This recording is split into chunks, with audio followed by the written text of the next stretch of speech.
रविवार दिनांक 22/2/2026 रोजी लोणी बापकर गावाने बंद पाळण्याचा ठरवला होता आणि आज तो बंद सर्व व्यावसायिक सर्व ग्रामस्थांनी चांगल्या रीतीने सहभाग घेऊन गाव बंद ठेवलं।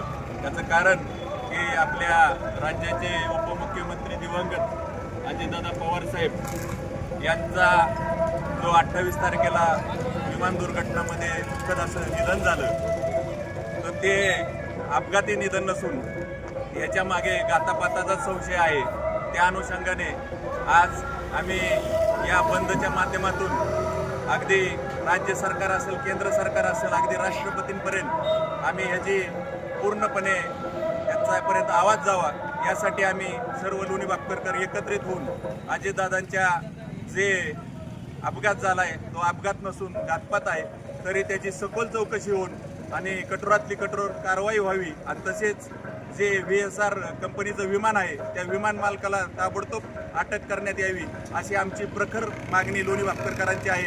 तर या बंदमध्ये संपूर्ण लोणी बापकर पंचक्रोशी सहभागी आहे। तरी परत एकदा या अनुषंगाने मी अगदी दादांच्यावर प्रेम करणारा राष्ट्रवादीचा कार्यकर्ता मी या निमित्ताने दादांना भावपूर्ण श्रद्धांजली अर्पण करतो।